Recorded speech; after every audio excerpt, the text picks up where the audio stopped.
मुलाकात का दिन था और बानी पीटीआई से उनकी ना फैमिली मेंबर्स की मुलाकात कराई गई, ना किसी पार्टी रहनुमा की मुलाकात हुई। हुज़ैफा साहब, आपको याद होगा आखिरी हफ्ते में हम यही बात कर रहे थे कि मुलाकातों में तो हर्ज कोई नहीं है, मुलाकाती हक भी हैं, करानी भी चाहिए। आज फिर वहीं पे हुआ। और दूसरा, बैरिस्टर गौहर ने आज ये कहा और कल वज़ीर आला केपी फरमा रहे थे कि अब एहतजाज ही वाहिद रास्ता है, क्योंकि हमारे पास सामने हर जो अदालती फोरम था उस पर भी गए, लेकिन उसके बावजूद मुलाकात नहीं कराई जाती। तो सर, इस तरह का क्या मसला है इतना बड़ा मुलाकात के अंदर?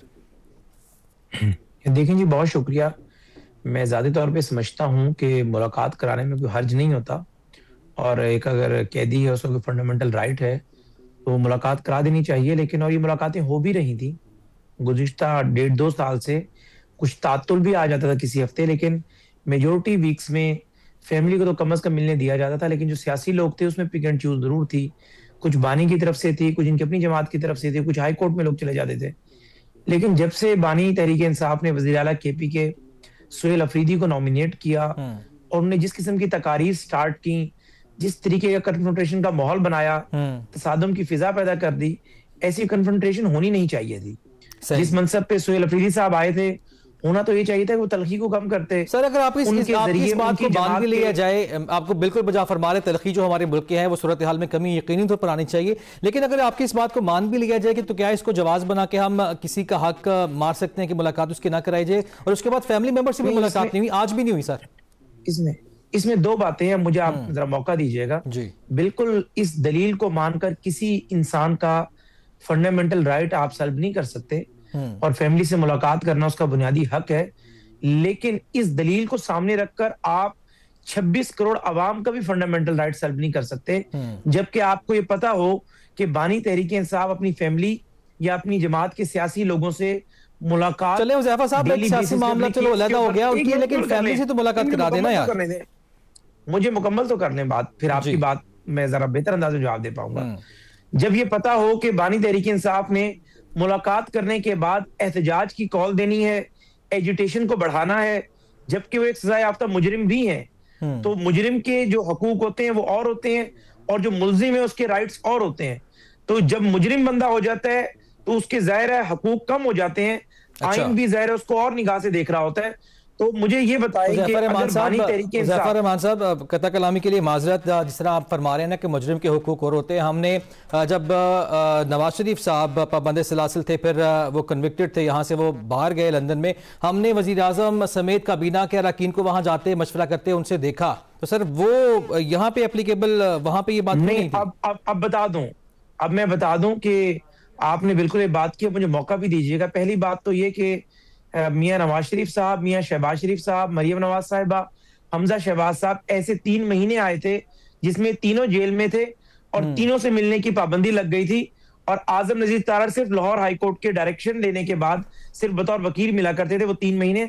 आप अपने किसी रिपोर्टर या अपनी आर्काइव से चेक कर लें। अब आपने बात की मियां नवाज शरीफ, भाई मियां नवाज शरीफ तो हाई कोर्ट से बेल लेकर गए थे, और हाई कोर्ट जब किसी की बेल लेती है तो उसकी सजा सस्पेंड करती है। तो अगर एक बंदा हाई कोर्ट से बेल लेने के बाद लंदन बैठा हुआ है तो उसके जो हकूक है वो बहाल हो जाते हैं जब सजा सस्पेंड होती है। अगर सजा आपकी इन फील्ड हो तो जाहिर है आपको फिर मुजरिम की निगाह से देखा जाएगा, आपके वो हकूक नहीं होंगे जो आपके हैं या मेरे हैं। एक मुजरिम के हकूक और होते हैं। लेकिन अगर वो मुजरिम जेल से बैठकर कहे कि मैंने सियासी जमात भी चलानी है, मुलाकात भी करनी है, मैंने एहतजाज की कॉल भी देनी है, मैंने एक नया 26 नवंबर भी करना है, मैंने रियासत के खिलाफ हमले भी करवाने हैं, इस्लामाबाद में चढ़ाई भी करानी है, गोलियां भी चलवानी है, उसके बाद वो कह रही मेरा तो बुनियादी इंसानी हकूक सल्ब हो गया। बिल्कुल ठीक है सर, पॉइंट आपका आ गया, मुझे अब आगे भी बढ़ना है, टाइम भी शॉर्ट है। आखिरी बात, अगर मियां नवाज शरीफ और मियां शहबाज शरीफ से मुलाकातें जारी रही तो मियां नवाज शरीफ, मियां शहबाज शरीफ साहब ने कभी ये नहीं कहा कि अब हमसे मुलाकात हो गई है, कल आप कोर्ट लखपत पे हमला कर दें। बिल्कुल ठीक है सर, पॉइंट आपका आएगा, लेकिन इस पर मैं ये कहूंगा कि अगर एक पार्टी ने बुरा किया तो जरूरी नहीं कि बुरे का जवाब भी बुरे से दिया जाए। शौकत यूसुफ ज़ई साहब, गुफ्तगू आपने सुन ली, किस तरह से रिस्पॉन्ड करेंगे? यानी गुफ्तगू से लग ही रहा है कि मुलाकात होने नहीं जा रही। अब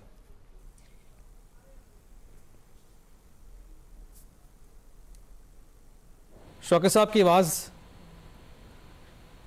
शौकत साहब आपकी आवाज नहीं आ रही।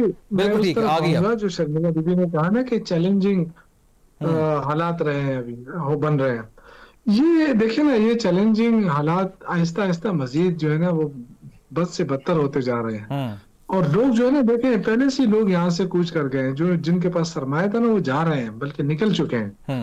अब इन्होंने क्या करना है, इन्होंने एक पीटीआई के पीछे ये पड़े हुए हैं कि जी ना इनको मुलाकात करने देंगे, ना इनको इलेक्शन जीतने देंगे, ये इनका फैसला है। और इस फैसले से ये नहीं सोच रहे कि इससे मुल्क को कितना बड़ा नुकसान हो रहा है। देखिए इनका डबल स्टैंडर्ड देखे ना जी, मुलाकात होनी चाहिए, लेकिन क्योंकि वो जेल कैदी, भाई कैदियों की मुलाकात होती है ना, जेल में किसकी मुलाकात होती है। और दूसरी बात यह है कि क्या नवाज शरीफ कन्विक्टेड नहीं थे? क्या नवाज शरीफ को किसी कन्विक्टेड मुलजिम को लंदन जाने की इजाजत है? अगर नवाज शरीफ साहब को एक तरफ करके किसी एक आम आदमी को क्या उसको इजाजत है? नहीं है ना। लेकिन हमारी हुकूमत ने जाने दिया, इसलिए कि इंसानी बुनियादी हकूक की बात कर रही है ना। लेकिन ये बड़े दिल वाले लोग कर सकते हैं। ये जो है इनके जहन वही है कि बस जिस तरह पहले ये करते थे पीपल्स पार्टी के साथ, अब माशाल्लाह बड़े शेर व शकर हो गए हैं। लेकिन बहरहाल इनकी वही सियासत है, वही तर्ज सियासत है, ये अपोजिशन को बर्दाश्त नहीं करते हैं। और जब तक ये नहीं करेंगे यही हाल इनका होता रहेगा और मुल्क को ये चला नहीं सके। अभी देखे ना कितना बड़ा स्कैंडल IMF की तरफ से आया कि जी 5,300 अरब रुपए का ये बदनामी सिर्फ 2 सालों के अंदर हुई। ये इनकी परफॉर्मेंस है। तो आप मुझे बताएं कि ऐसी परफॉर्मेंस वाली हुकूमत जिसने ना आवाम को 1 रुपए का रिलीफ दिया है, ना बिजली सस्ती की है, ना पेट्रोल सस्ता किया है, ना खाने पीने की अशिया सस्ती की है, ना रोजगार दिया हो, आप मुझे बताएं कि इनको वोट कहां से पड़ गया। और फिर ये कि हमने तो सिर्फ 2 पे इलेक्शन लड़ना था ना, बाकी तो हमने खुले छोड़ी थी। लेकिन वो कह रहे हैं कि जी हमने विक्ट्री निशान बनाया कि जी हमने जो है ना बस तीर मार, हमने पूरा मैंडेट ले लिया है। तो बिल्कुल ठीक है सर, पॉइंट आपका आ गया। और 2 पे आपने बायकॉट नहीं किया, बाकी आपने बायकॉट कर दिया। ब्रेक के जाने बढ़ना नहीं बढ़ना, ब्रेक से वापस आएंगे तो शरीफ फारूकी साहब के लिए सवाल, क्योंकि आज मौलाना फजलुर रहमान काफी देर के बाद सामने आए हैं। 27वें आने तमीम पर उन्होंने तनकीद भी की और साथ ही साथ कहा कि पीपल्स पार्टी ने जमहूरियत की नफी में अपना किरदार निभाया है और अपनी रिवायात को बरकरार नहीं रखा। इसी पर बात जवाब लेंगे शमीला फारूकी साहब से। हमारे साथ रहिएगा, स्टे विद अस।